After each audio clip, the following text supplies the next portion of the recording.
नमस्कार मित्रांनो. मेंथॉर या यूट्यूब चॅनलमध्ये तुमच्या सर्वांचं स्वागत.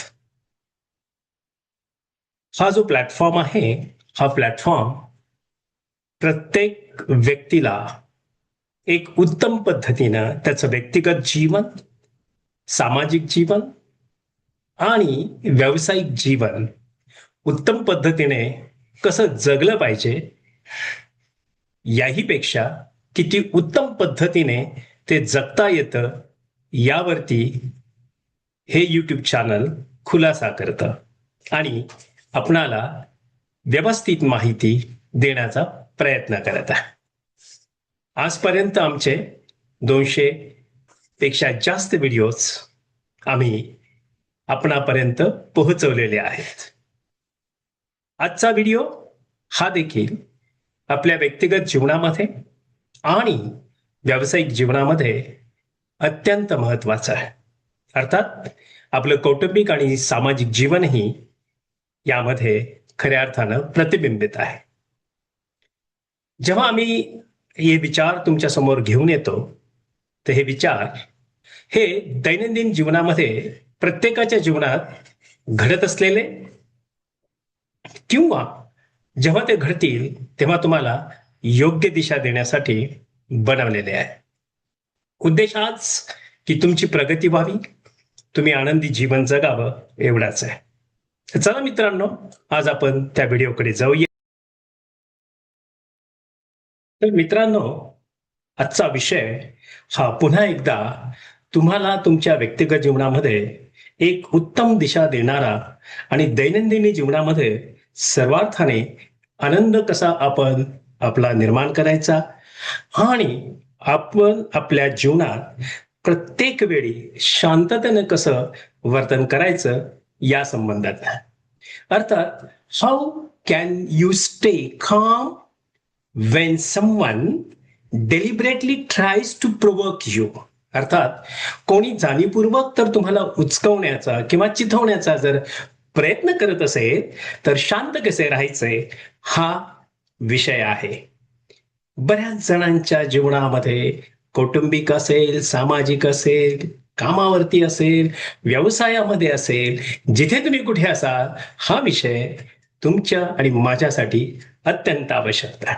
हो ना मित्रांनो, कित्येक वेळा तुम्हाला परिस्थिती अशी निर्माण केली जाते की तुम्हाला उचकवण्याचा प्रयत्न केला जातो, चिथवण्याचा प्रयत्न केला जातो आणि हेच तर आपल्याला इथे सर्वार्थानं समजून घ्यायचं आहे. तुम्हाला आव्हान देणाऱ्या प्रत्येक व्यक्तीला प्रतिक्रिया द्यायची काही गरज नसते. हा, काही लोक म्हणजे लोकांना तुम्ही काही आवडत नाही. आता तुम्ही लोकांना का आवडत नाही याचं उत्तर तुमच्याकडे नाही आहे. त्यांना का आवडत नाही हा त्यांचा दृष्टिकोन आहे. हे त्यांचं असंस्कृत व्यवहाराचं एक उदाहरण आहे.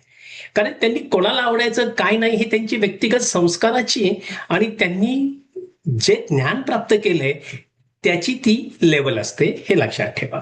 म्हणून काही लोक जाणून बुजून तुम्हाला चिथवतात किंवा उचकवण्याचा प्रयत्न करतात आणि तुम्हाला राग आणण्यासाठी, तुमचं लक्ष विचलित करण्यासाठी काय करतात, तुम्हाला असं काही बोलतात किंवा अशा पद्धतीचं काही सिच्युएशन निर्माण करतात की जेणेकरून तुम्ही तुमचा संयम तोडता कसा हे तुम्हाला पाहायचंय. म्हणजे अर्थात त्यांना पाहायचं असतं.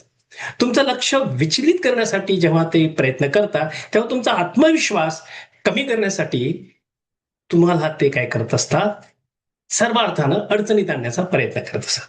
म्हणून तुमच्याकडून असे काही बोलून घेण्यासाठी, म्हणजे तुम्ही असं काही बोलावं. काही लोक इतके चतुर असतात, त्यांना कोणाबद्दल तरी काहीतरी काढायचं असतं, माहिती काढायची असते, म्हणून ते त्याच्या विरोधात तुमच्याशी बोलतात आणि तुम्हाला काय करतात, तुमच्या तोंडातून ते यावं, तुमच्या बोलण्यातून ते प्राप्त व्हावं त्यांना, म्हणून त्याला म्हणजे ती असेल तो असेल काय करतात, उचकवण्याच्या अशा काही गोष्टी तुम्हाला सांगतात आणि तिथं तुम्ही जर तुमचा संयम तुटला तर तुम्ही बोलता. म्हणून नियंत्रण ठेवायचंय. तुमच्याकडून असे काही बोलून घेण्यासाठी जेव्हा ते प्रयत्न करतात त्यानंतर तुम्हालाच पश्चाताप होतो. असं कित्येक वेळा झालं बघा. तुमच्या आयुष्यामध्ये अशा कित्येक घटना घडल्या, म्हणजे अगदी लोअर बॉटम पासून ते टॉप पर्यंत, अर्थात जे काही तुम्ही तुमच्या क्षेत्रात काम करत असाल तिथे, म्हणजे अगदी टॉप पासून ते बॉटम पर्यंत तुम्हाला अशा पद्धतीची माणसं आयुष्यात भेटणार आहेत. मग ते तुम्ही कुठे असा, म्हणून तुम्हाला नेहमी लक्षात ठेवलं पाहिजे की तुम्ही शांत राहायचंय. खरी ताकद त्यांच्याशी वाद जिंकण्यामध्ये नाहीये, तर स्वतःच्या प्रतिक्रियेवरती नियंत्रण ठेवण्यात आहे. जेव्हा तुम्ही नियंत्रण ठेवता तेच तुम्हाला शांत राहण्यासाठी उपयोगी ठरतं. म्हणून बघा, बऱ्याच वेळा अशा काही घटना घडतात की जेव्हा तुम्हाला कोणीतरी काहीतरी बोललं जातं आणि ते उत्तराची अपेक्षा करतात, यावेळी काय करा, तुम्ही थोडं थांबा, काही सेकंद स्वतःला द्या आणि दीर्घ श्वास घ्या. त्वरित प्रतिक्रिया देण्यासाठी अजिबात प्रयत्न करू नका. शांत राहा आणि हेच तुम्हाला खऱ्या अर्थानं प्रभावी बनवेल. बघा, प्रयत्न करा. जर कोणी असं तुम्हाला उचकवण्याचा किंवा चिथवण्याचा प्रयत्न केला तर ही गोष्ट तुम्ही प्रयत्न करून पाळण्याचा प्रयत्न करा. थोडं थांबा, दीर्घ श्वास घ्या आणि शांत राहा. अर्थात इथे तुम्हाला करत असताना एक महत्वाची गोष्ट करा, आणि ती कोणती आहे, तुमच्या भावनांवरती दुसऱ्याला नियंत्रण मिळवू देऊ नका. हा, लोक अशा पद्धतीने या समाजात असतात, ते तुम्हाला त्या पद्धतीने खऱ्या अर्थानं तुम्ही बोलावं आणि त्यांना काहीतरी तुम्हाला संधी त्यांच्यासाठी तुम्ही प्राप्त करून द्यावी, यासाठी ते सतत प्रयत्न करत असतात. त्यामुळे त्यांचं नियंत्रण तुमच्यावरती नको आहे, तुमचं नियंत्रण तुमच्या भावनेवरती हवं. मित्रांनो, जर एखादी व्यक्ती तुमच्या भावनांवरती नियंत्रण करू इच्छिते तर तुम्ही तुमच्या निर्णयावरही प्रभाव ती टाकू शकते. अर्थात ती व्यक्ती जर तुमच्या अर्थात पल्ल्यामध्ये आली किंवा त्या एरियामध्ये आली तर ती तसं करू शकते. म्हणून तुमची भावनिक सीमा तुम्ही जपा. आता हे मी बऱ्याच वेळा सांगतो की आता तुम्ही म्हणाल हे काय आम्ही करतोच ना. नाही मित्र, आपण करत नाही म्हणून आपण अडचणीत येतो. मी बरेच लोकांना जवळून पाहिलेलं आहे आणि जो माझा काही 40 वर्षापेक्षा जास्त जो अनुभव आहे, अर्थात 44 इयर्स प्लस माझा जो एक्सपिरियन्स आहे, याच्यामध्ये मला अनेक लोक वेगवेगळ्या प्रकारचे माझ्या आयुष्यामध्ये भेटलेली आहेत. आणि त्याच्यातून जेव्हा मला एक समजलं की अरे नाही, ही माणसं ना या पद्धतीचे एंटरटेनर आहेत, जे कोणी तुम्हाला उचकण्याचा प्रयत्न करतात, तर त्यांच्यापासून दूर राहायचं. आणि अर्थात सक्सेस झालो. आणि काही वेळा असंही माझ्या लक्षात आलं की नाही, आपल्याला काही गोष्टी अशा पद्धतीने पण काही वर्तनामध्ये आणायच्या आहेत की जेणेकरून आपल्याला त्याचा त्रास होता कामा नये. तर काय मित्रांनो, सत्य आहे की नाही, आपली सीमा आपण जपायची. बऱ्याच वेळा तथ्य आणि भावना ह्या तुम्हाला ओळखता आल्या पाहिजेत आणि त्या वेगवेगळ्या केल्या पाहिजे. म्हणजे तुम्ही स्वतःला एक प्रश्न विचारायला पाहिजे त्यावेळी की प्रत्यक्षात काय घडले आहे आणि त्याबद्दल मला काय वाटत आहे, जे काही घडले समोरच. बऱ्याच वेळा बघा, जे उत्तम नेतृत्व करणारे नेते असतात, उत्तम उद्योजक असतात ना, ते बरोबर प्रत्येक क्षणी सावधरित्या उत्तम पद्धतीने त्यांचं ते मत मांडतात आणि ते पटवूनही देतात.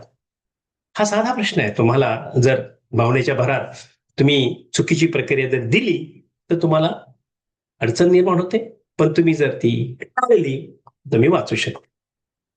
बऱ्याच वेळा प्रतिक्रिया देऊ नका. काही गरज नाही तुम्हाला प्रत्येक वेळी एखाद्याला उत्तर दिलं पाहिजे. त्याचं ऐकून घ्या, विचारपूर्वक करून उत्तर द्या. रिॲक्शन अर्थात हा एक स्वाभाविक गुण आहे माणसाचा. तात्काळ प्रतिक्रिया दिली जाते ना, तर ती थांबवा, ती देऊ नका. कारण तुम्हाला रिस्पॉन्स करायचा आहे, तुम्हाला खऱ्या अर्थानं प्रतिसाद द्यायचा आहे, प्रतिक्रिया नाही द्यायची मित्रांनो. म्हणून विचारपूर्वक दिलेले उत्तर तुम्हाला तुमचा स्वाभिमान आणि व्यावसायिक प्रतिमा उत्तम पद्धतीने जपता येईल. हा मित्रांनो, जेव्हा तुम्ही कोणाशी संवाद करत असता त्या संवादातून बाहेर कधी पडायचं हे तुम्ही ओळखता आलं पाहिजे. म्हणून प्रत्येक वादळाच्या जो काही विचारपूर्वक, म्हणजे जे वादळे निर्माण करणारी माणसं आहे ना, ते विचारपूर्वक ते काय करत असतात, घटना निर्माण करण्याचा प्रयत्न करतात. तुम्ही त्यावेळी वेळीच ओळखा की ही लोक या पद्धतीने आपल्याशी वर्तन करतायत. म्हणून वाद अजिबात घालवायचा नाही. हा वाद जर तुम्ही केलात तर तुमची ऊर्जा, त्यानंतर तुमचा वेळ आणि तुमचं लक्ष पूर्णपणे खर्च करता गरज नसताना कशासाठी वाद घालायचा, वाद कोणाशी घालायचा? हा, वैचारिक वाद असणं वेगळं आणि जे अपरिपक्व आहेत त्यांच्याशी वाद कधीच करू नका, कारण त्यामुळे तुमची किंमत कमी होते, त्यांची नाही, हे लक्षात ठेवा. अनावश्यक संघर्षापासून तुम्ही नेहमी दूर जावा, कारण ती तुमची कमजोरी नाही तर ती तुमची परिपक्वता आहे. आणि मला विश्वास आहे की हे तुम्हाला निश्चितपणे मी जे काही सांगत आहे ते तुम्हाला पटत आहे. आणि एक गोष्ट लक्षात घ्या, उद्या काय महत्वाचं आहे आणि माझं ध्येय काय आहे हे तुम्ही आयुष्यभर लक्षात ठेवा. तुमच्या ध्येयावरती तुम्ही नियंत्रण करा. मग पहा, तुम्हाला तुमचं यश सहज प्राप्त करता येतं. तुम्ही बऱ्याच वेळा दुसऱ्याच्या वर्तनामुळे तुमची मानसिक शांतता तुम्ही भंग करण्याचा प्रयत्न करता, तर ते होऊ देऊ नका. म्हणून लोक तुमच्याशी कसे वागतील हे तुम्ही नेहमी लक्षात ठेवा. ते कसेही वागतील, पण तुम्ही कायम तुमच्यावर नियंत्रण ठेवा. ते तुम्हाला नियंत्रित करू नाही शकत, कारण त्यांना तुम्ही कसे उत्तर द्यायचे हे नक्कीच तुमच्या हातामध्ये आहे, नाही का? म्हणून भावनिक परिपक्वता म्हणजेच कधीही राग न येणे असं नव्हे, तर रागाच्या भरात तुमचे निर्णय होऊ न देणे म्हणजे होऊ द्यायचे नाहीत. होऊ न देणे म्हणजेच भावनिक परिपक्वता आहे मित्रांनो. व्यक्तिगत जीवनामध्ये यामुळे आपली नाती सुरक्षित राहतात. आपल्या व्यावसायिक जीवनामध्ये तुमची प्रतिष्ठा उत्तम राहते आणि नेतृत्वाची विश्वासार्हता वाढते आणि निर्णय क्षमता टिकून राहतात. शांत राहा, स्पष्ट विचार करा आणि स्वतःवर नियंत्रण ठेवा. कारण कधी कधी सर्वात प्रभावी उत्तर मोठ्या आवाजात नसते, तर ते शांत आणि उत्तम आपल्या शांत मनाने संयमित प्रतिक्रिया असते. धन्यवाद मित्रांनो, की हा माझा व्हिडिओ तुम्हाला नक्कीच आवडला असेल.